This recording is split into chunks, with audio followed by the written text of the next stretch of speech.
You wake up one day on the side of the road with no memory of who you are, no idea where you are, and nobody recognizes you. Strange, isn't it? Today's story is stranger than fiction. If it wasn't documented by professional psychologists, big TV shows like Dr. Phil, and even the FBI, you'd think it is a movie script.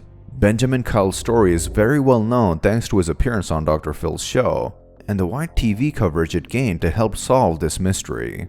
Meet the man who vanished for 27 years. The man with no history, present or future, Benjaman Kyle.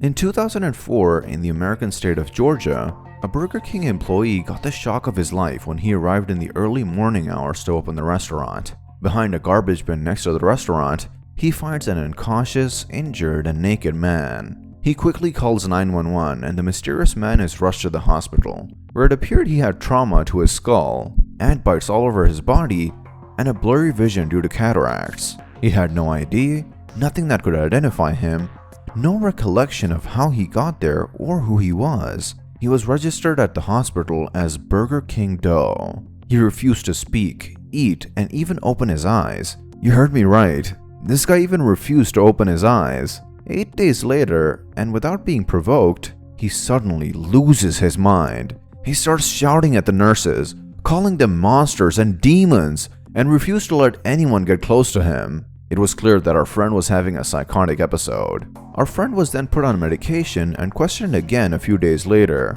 What he said next shocked everyone. He not only had no idea who he was, but he had no memory of the past 30 years. He was diagnosed with severe amnesia. The only thing he remembered with certainty is that his birthday is on the 29th of August, 1948. And that's because he remembers being exactly 10 years older than Michael Jackson. He believes his name is Benjaman, but is not really sure, and that maybe he has 3 brothers. In 2005, Benjaman is moved to a homeless shelter and picks Kyle for his last name. He settled well at the shelter and was one of its best residents, and everybody loved him. Despite his partial blindness caused by cataracts, Benjaman tried to help as much as possible with daily chores at the shelter. 9 months later, a charity offered to pay for his cataract treatment, and our friend could finally see. Another twist that shook everyone back then was that when he first saw himself in the mirror, Benjaman did not recognize himself. His gray hair and wrinkles surprised him, as he thought he'd be 20 years younger. At this shelter, Kyle met a nurse called Catherine Slater. When Slater got to know the man and his history, she wanted to do everything she could to help him discover his true identity. She would share his pictures on every website possible. She'd even check the daily papers and with the police to see if perhaps he was reported missing by family or friends. A few months later, she even contacted an FBI agent and provided him with Benjaman's fingerprints. However, his prints were not in the system and had no match. Our man simply did not exist. In 2008, Dr. Phil's team were made aware of Benjaman's strange story and decided to investigate. In October of that year, Benjaman receives an invite to be on Dr. Phil's show. Due to the popularity of the show at the time, Benjaman Kyle's story became the talk of the town. Everybody had at least seen the guy or heard of him. His face was on every website and forum you could think about. Surely someone recognizes him now, right? Nope. No one ever came forward saying they know who he is, as if this man appeared out of nowhere. Where did he live?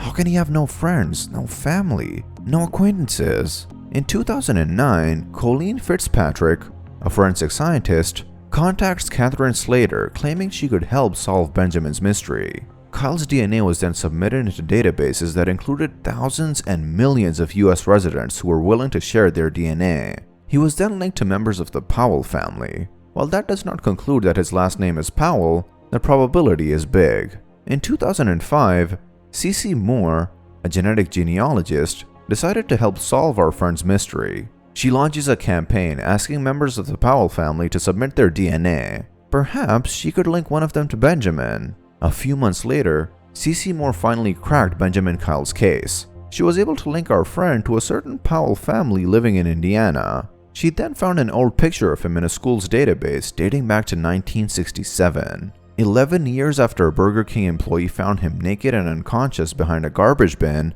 Benjaman's true identity is finally discovered. His true name was William Powell. He didn't even remember his true name. However, he was right about having 3 brothers and being born on the 29th of August 1948. In 1977, William was working in a restaurant before disappearing, never to be seen again. How did William Powell disappear for 27 years? How could no one recognize him? And how does he have no recollection of all those years? C.C. Moore might have discovered his true identity, but all other questions, however, remain unsolved.